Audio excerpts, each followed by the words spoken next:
Welcome to another coaching conversation with Kari Watterson and Ken Lee. Today, we're going to talk about one of my favorite podcasts. When my son and we would go to his college, there are three podcasts that we would play. One is Cautionary Tales, which we'll be talking about today. And I think the reason we like it is because we like disaster stories. And that's what Tim Horford, who is a Financial Times writer and book author, he takes historical tales and then figures out from the disaster what are the lessons that we can learn from what went wrong. And today we're going to learn about what happened in 1867, March 18th. Torrey Canyon is a oil tanker. It flies under the flag of the United States, operated by Italians, and is running oil for British Petroleum. So Torrey Pines, a super tanker, is its home base is Kuwait, and it can't go through the Suez Channel to its intended target of Milford Haven, a port in the UK. And Kari assures me, even if you can't see this, if I point to things, you guys will be in good shape. If you're listening to this eventual podcast of this, I will try to be more descriptive. And Kari, just watch out if I'm saying things and just pointing without saying things. Okay. So, it's going from Kuwait. Now let's go around westward, south, around the Cape of Good Hope, below Africa, and then come up westward along the Pacific Ocean, along the coast of Africa. And it's at the time here, if you can see down here, the Canary Islands, which are west of Morocco, is when the captain, I'm going to call him Captain Ruggiardi, learns that he has to hit high tide at the Milford Haven. And so he needs to make sure that he gets there on time. Otherwise, he's going to wait a week, and time is money. So he doesn't want to do that. Captain Ruggiardi, Tim Horford assures us, is a veteran. He's been a captain in the Navy, captaining submarines. He's a 20-year veteran of oil tankers, and he's been operating the Torrey Canyon for about a year. So he's very well experienced. Okay, so what happens is at this time, as we get closer to, well, I should say the intended route is Canary Islands, west of what's going to be called the Isles of Scilly, Scilly, and then to Milford Haven. The reason you have to go west of the Isles of Scilly and not hugging the coastline is there's something called the Seven Stones, which is a reef where many, many other ships have wrecked themselves. Okay, so what happens is Captain Ruggiardi goes to sleep at 3:30 on March 18th. That's the Saturday. And he's asked to be woken up at 6 o'clock. Now, what happens is his first officer wakes him up, but there's a problem. Instead of going westward along outside of the Isles of Scilly towards the Pacific Ocean, they've been pushed in between the channel here, like headed towards the Seven Stones. And Captain Ruggiardi is a little upset, it's a little bit cranky. Instead of going back out west to the original bearing, I think he just wants to go straight to not deviate from his course. Like, let's just keep going this way through in between the Isles of Scilly and the west coast of the UK here. So he had a decision to make. He decides to continue to go straight. And there's a problem here. I mentioned the Seven Stones. But that's about 21 miles wide. And what you're supposed to do, there's a pilot guide that Tim Horford mentions that Captain Ruggiardi did not have access to. If you're going to go through in between the Isles of Scilly and I think this is Cornwall, the west coast of the southwest coast of UK, you need to go here between just right eastern side here between the Seven Stones and mainland, because that's about 12 miles. And their conditions often change. It's very windy. So what does Captain Ruggiardi do? He goes through the narrow part. He wants to actually go through the narrow part.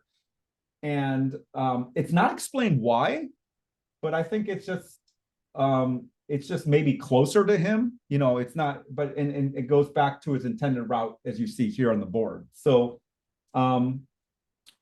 so that's at 6 o'clock. He was woken up, goes between, decides to go between the Isles and the mainland, and then around 8:30 is deciding to go into this narrow channel.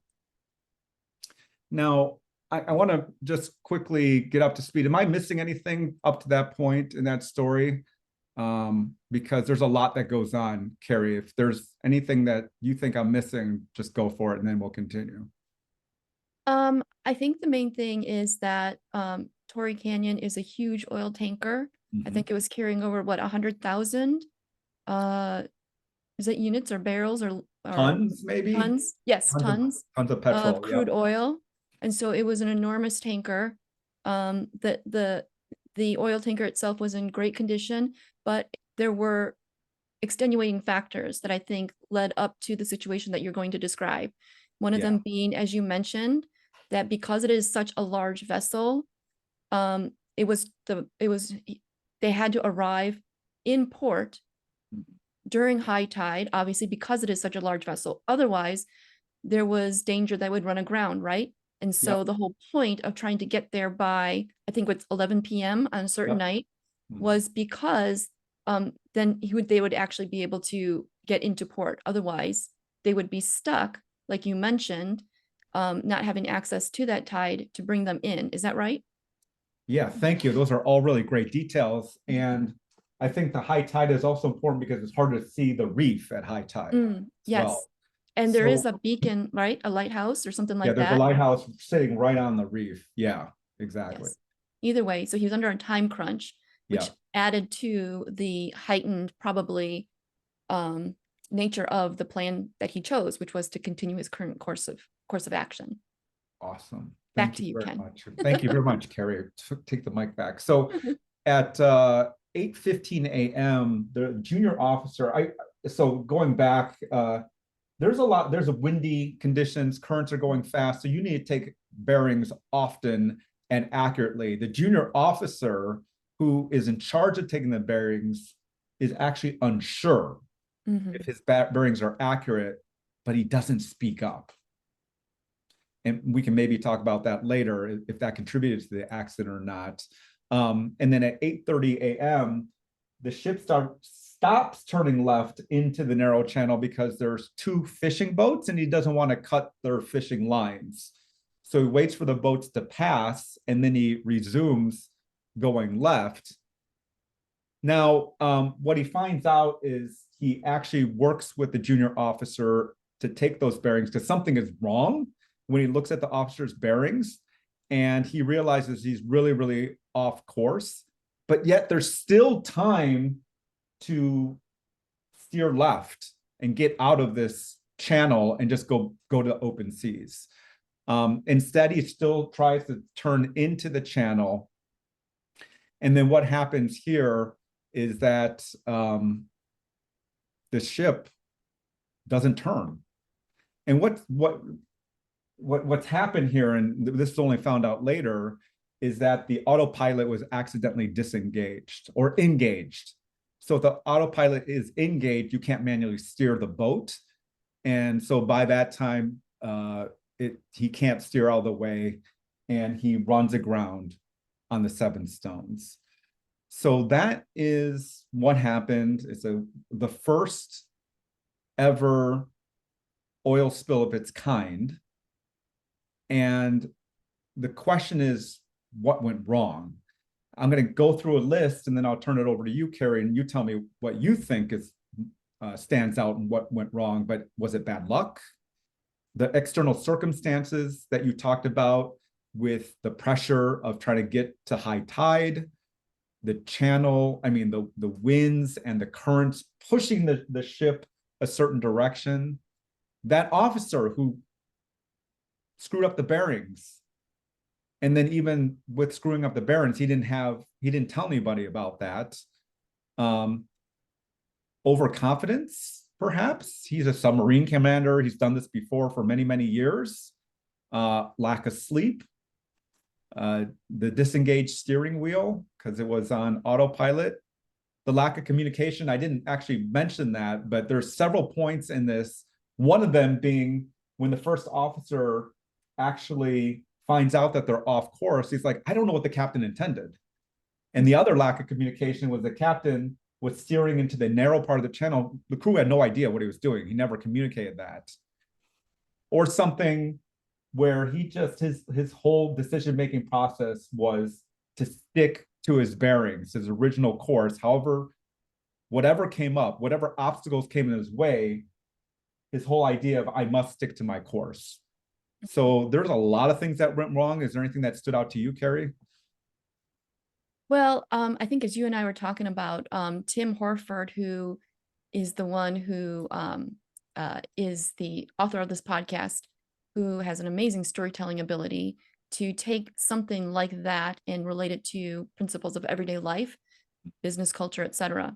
And one of the things that he talks about is this is a prime example of planned continuation bias, which is that cognitive bias or cognitive distortion, possibly, where you continue a course of action despite knowing, or you continue a course of action despite there being growing evidence that your plan of action is actually either doomed to fail or, in danger of not producing the outcome that you want. And so I think in this particular case, when you talk about planned continuation bias, I think the principles of that involve specific things. So for example, that cognitive load that happens when things start going, quotes, wrong, right? But technically, there are things that may be expected when you're at sea, right? But it seems like when there's one thing and then another thing and then another thing, obviously, that impacts your cognitive load, right? And then when you have, demands on your cognitive load, your ability to zoom out and see the bigger picture is narrowed. Because of that tunnel vision or that attention load. And so because of that, I think that then you run into a situation where you can't even think outside of your current plan. All you can think about is getting to your destination rather than actually determining in real time whether or not there is a different course of action that would be better. What are your thoughts, Ken? Yeah, and sometimes I agree with cognitive load, all the decisions that are taking up your mental resources. And sometimes there is no cognitive load at all. I'll give you a quick example. Maybe this doesn't have anything to do with what we're talking about, planned continuation bias, but we took our cat to get either spayed or neutered. I don't remember what the right term is. My daughter gave him the name Wesley, was told he was a boy, and then eventually changed the name to Wiener. And then we took the cat into the vet and then found out there is no Wiener at all. And so what happened is I still call him Wesley or Wiener, even though it's a Wendy. Okay. So that's maybe name continuation bias, but just Yeah. This is just maybe another example of keeping on with the same thing. Mm. So we know our brain does this, right? Whether it's if it's the same name of a cat, even though the sex has changed, or the intended route of, what Ruggiardi wanted to get the ship along the same route, right? The same, continue the same plan. So what, do you know of any ways maybe you coach people in a certain way, or you've seen this? What are some, maybe we could brainstorm some ways or talk about some of the ways where we've helped our clients overcome either this bias or other biases? Because I think this is something where this is something where it would have helped if one of the officers had spoken up and Yes. spoken up more forcefully. And when we alone have a problem, we might not be part of a team. We might be part of a team, but that is one of the toughest things is when we're just doing this, Kari, like you or me, like who's speaking up, right? How do we get that other voice to say, hey, something's going on. You're continuing along the same track. The outcome now is going to be very bad for you. So is there anything that you've seen in your practice that's helped your clients? Well, I think first, yes, but also, I think one of the things that we probably want to touch on is the fact that even as we were talking about before the recording, even just this understanding that there is something that our brains do that we have, that the psychologists have labeled as planned continuation bias, is helpful because that allows us to recognize how that plays out in our own lives and then do something, put a plan of action in place or measures in place to help counteract what our brain's natural tendency is. So one of the things I think probably we'd be remiss if we don't bring this up is one of the most common examples or places where planned continuation bias comes up or is talked about when we talk about this type of thing is in the airline industry, which is basically when let's just say you have a flight that is intended to, touch down at a certain airport at a certain time, and you have weather conditions that seem a little bit treacherous, and the planned continuation bias comes in when you're so close to the destination, even though weather conditions suggest that it may be tenuous, the pilot is so focused on getting there, it's actually called in the airline industry get there-itis. Mm-hmm. And so it's when you have that focus on the destination,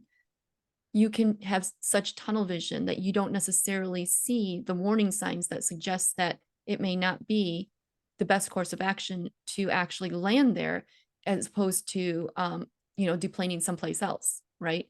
Yeah. And so the reason why I think it's helpful to have that kind of understanding about what planned continuation bias is that you can see this actually occurs towards the end of something. And so I think this is where a lot of people might bring in sunk costs, and where there's this increasing pressure on delivering the thing or getting, reaching the actual destination or, delivering a certain outcome because there's been a ton of resources that have already been expended to a certain outcome. And so it does require the ability to discern whether or not you keep moving forward because that's part of what you do if you're gritty, or if you are moving forward strategically, despite evidence to the contrary, suggesting that maybe that isn't the best plan of action, or if you actually zoom out and assess, whether or not you actually still proceed forward. And I think to answer your question in a long roundabout way is to say, having the awareness that there is something like our brain's tendency to continue the same course of action, to have measures in place so that we can be able to zoom out and really check and make sure that we are taking the course that actually is best for us and for all involved.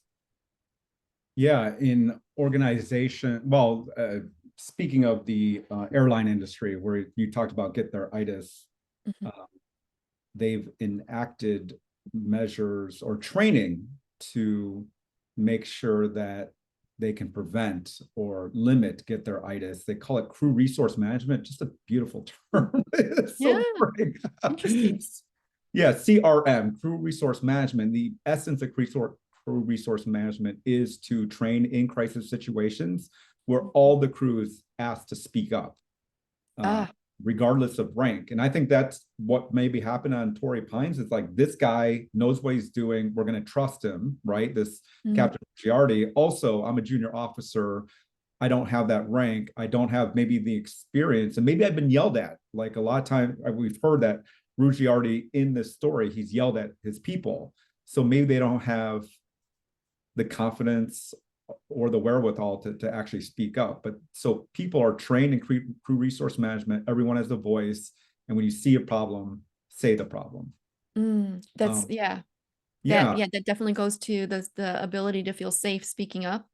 So it Yep. goes to company culture for sure. And Yep. so one of the things that you talked about is how do you do that, for example, in managing yourself, leading yourself? Mm-hmm. Yeah. Is that back to me, Kari? Is Yes, that back to you, Ken. well, I'm going to stick with outside, and then we can maybe talk about the inside game. Okay. Adam Grant, he talks about using challenge networks. Typically, leaders go to support networks, like you've heard sometimes that certain boards are friendly boards, and they're friendly because they're propping up the CEO. But really, it's important that the CEO is challenged on his notions of thinking, not in a way that would be overly critical, but in a way like, did you think about this, CEO? So it would be called thoughtful criticism. And Adam Grant suggests that leaders get people who are thoughtful, who can offer thoughtful critiques. So, I mean, I tend to think I want the best of both worlds. I want to have it all, Kari. Yes. So I think a life coach does that. It's I wouldn't call us what we do is we're supportive in the way that we care about the client, want them to see them succeed. But what we do is we challenge the biases, the continuation plan bias, the what I call negative bias in our heads, and we question it. And by questioning it, we allow clients to see their own biases, and in this way, they can steer a better course for themselves. Is that kind of what you were thinking about? Well, interestingly, I do think as life coaches for sure, we don't ever obviously dictate what they do or direct them to a specific course of action because of course the number one thing is us to help them see through their own blocks so that they can then decide to make their own decision. I think one of the things that's interesting to me is how would you help them with, if you, for example, what does it look like when you see a client struggling with a bias? Yeah, I think I do have an example here I can go into Mhm. if that's what you're referring to. Yeah. So I am going to be teaching a mindset and confidence course at the University of Chicago. And I've been doing some pilot tests with guinea pigs who are my friends. And one of them was working on an annual report, and specifically an infographic where the boss was saying, let's keep working on the infographic. And I think my client was suffering from negative bias where he was thinking, I'm letting my boss down. Now, the boss didn't say you're letting me down. The boss just said, let's take another look at the infographic. And this is really funny, this negative bias, because we all have it. Today, this morning, I received a LinkedIn message from my former freelancer who is a friend of mine, and he sent 3 messages. So email says, you got 3 messages from this guy. What is the first thing I do? I'm thinking something's wrong, right? Mm. I'm suffering from negative bias, Kari. And Mm. all he said was, thank you for putting me in touch with this other person that I put him in touch with. So Oh, my yeah. brain is traveling at 95 miles per hour, jumping to the conclusion I did something wrong. Mm. So in the case of my friend here, he's jumping to the conclusion like, oh my goodness, I'm letting my boss down. And then I asked him, how does that feel? And he feels shame, like he's disappointing somebody. And then what he does is like over explaining what happened. He's self-deprecating. And by self-deprecating, it's like almost criticizing himself before the other person can criticize him. Has that ever happened to you? Oh, absolutely. Right? Very familiar with that. Mhm. Beating yourself up to the punch just so somebody else can't do it or get Right. there first. And then for credit, so the result here is he's disappointing himself. And And that creates this loop. Because he has this evidence that he's disappointing himself, it reinforces his shame. Mm. And so that is, it's almost a continuation in terms of what I would call a thought loop. Because that result of I disappoint myself is evidence for his thought of I disappoint myself, it reinforces that, and it just strengthens the negativity bias, right? Because, here, plenty of opportunities to steer away from the 7 stones, Captain Ruggiardi, but then he kept on the same path. And that's what can happen to us too, is we can reinforce the same path as continuation until we get some sort of awareness on what's happening, either through challenge networks, life coaching, or even just writing things out and journaling and reflecting or things like that. But yeah, that was an example of where once he saw that, he's like, I never thought about that. I never thought of the word shame when it came to this whole scenario. And once it came to that, that allowed him to take a step back and start thinking about maybe there's a different way. Interesting. Yeah, I like the way that you are kind of relating plan continuation in a different way to how it shows up in our personal life. I mean, it's not good. We're not oil tanker captains, right?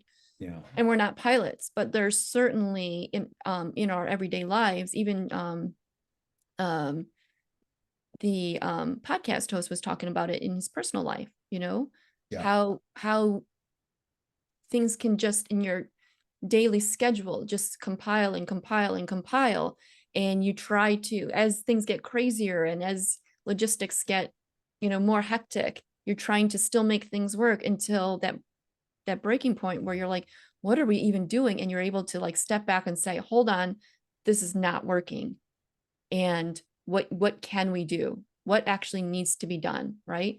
And I think that's one of the things they talk about, like, had this captain at any point and any number of points throughout that couple of days, several hours leading up to it, Yeah. been able to stop for a second, gather his own bearings, assess the situation, and even is as superficial as it sounds, just taking a breath to collect himself, he may have been able to actually prevent or take advantage of some of this time that he had before actually it was too late and the ship ran aground. Yeah, and that will remain a mystery to me, because I had the same question. The question is, had he taken a breath, would he have chosen differently? And when they interviewed him after the accident, like, why didn't you go to open sea when you were bearing down on the reef? And he said, I never thought of that. And so that is one possibility too in our own lives, and certainly with Captain Ruggiardi. These blind spots might always be blind. Not always is a very, maybe that's too extreme here. But what's going to allow us to see that? And sometimes it's time, and sometimes it's not time. I'm not saying either way, but it's no guarantee. Had he been given, hey, come at any time you want to Milford Haven, would he have chosen differently? I don't know, Kari. I'm Oh saying it's yeah, no guarantee though. Yeah. right. Right. And I think in those situations, in that specific situation, there were lots of little things, including last ditch efforts that maybe could have been successful. He talked about, if he had been quoted as saying, if he had had 30 more seconds, he would have been able to turn the ship. And what he's referring to apparently after the fact you realize is one of the last things he did before time was lost for him was he thought maybe the steering mechanism wasn't working. There was something to do with engineering or something like that. So he thought he called down to that, to them, but he ended up calling the dining room by accident. And it was one of those freak circumstances where when you are so overloaded and when you are so stressed and you're facing imminent disaster, you can see how making that error in the last most precious moments did have an impact, right? And what he was saying was he called the wrong department or got the wrong personnel. And then when he slammed down the phone, he noticed that the steering mechanism, I'm not exactly sure the actual engineering part of it, but he actually noticed that there was something off with the steering mechanism. And come to find out after the fact, it was something that he could have righted, and then they could have actually had the steering mechanism in place. And so when he was talking about if I had 30 more seconds, that's what he meant. But then the host was saying, well, he's more interested in the 2 hours leading up to it, so that it wouldn't come down to the last 30 seconds. But yeah, that cognitive load, the task demand, the social pressures maybe of the crew not feeling like they had the ability to speak up or ask or question the plan that was being taken, those definitely all added up, and we can definitely see how that plays in businesses and corporate culture, but also in our personal lives as well when we're talking about, family dynamics and pet pressure. names. Yes, but even like pressures of parenting, Yeah. as the podcast host talks about, getting your kids to all these different events, after school events, and trying to give them what we feel is the life that supports what we hopefully feel is their, going to support their future success at college or getting into college, things like that. All those things that we as parents think are necessary for us as good parents to help our kids do, we're sometimes turning ourselves inside out to make those things happen. And sometimes, as the podcast host says, sometimes somebody has to be able to slow the ship down and say, what exactly are we doing here? And what is actually most important right now? Yeah, I think by the time the captain saw that the autopilot had remained on, so he couldn't manually steer the ship away Is that what it in that was? last 30 seconds, the host was probably saying, I care less about that because it's too late. And likewise, as parents or as professionals, how do you avoid it being too late? How do you, especially professionals, when you are on the verge of quitting, your options are more limited. It would have been nicer to have found a job perhaps much earlier than being forced out of the job because you just hate it, for example. That's planned continuation. Exactly. And so what you want to do, another concept from Adam Grant, is to do every 6 months, every year, whatever you feel is comfortable, a career checkup. And that's asking yourself a question like, you make up your own question. The one he suggests is, am I still learning in this career? I wonder what it would be for parenting too, but that's the importance of having regular conversations with your kids, for example. So it's just checking in with yourself at a regular time so that you don't end up having to, at the last minute, figure out what you need to do. It's because you've been proactive about it. So yeah, I think that's a great way to end this coaching conversation, Kari. We are not necessarily the captain of a super oil tanker, but we are the captain of our own lives. And each of us inevitably is going to run up against our own 7 stones. And there's going to be ways that either we're going to run aground, or we can find ways to put measures in place to avoid that. And I think it's better to recognize that these kinds of things, these kinds of plan continuation or other biases, the way, I mean, we're all human, right? Like the one thing that Captain Ruggiero already did that he didn't have to do is he took it all upon himself at the very end of his, this accident ruined him. Tim Horford describes, like he was in such a state because he just blamed himself. One of my rules is to always be kind to yourself, because mistakes are going to happen. Let's put some measures in place to prevent it, but also when those things do happen, our own little Torrey Canyons running aground, is that we take care to be compassionate with ourselves. So thank you very much, Kari, for joining us. You're welcome.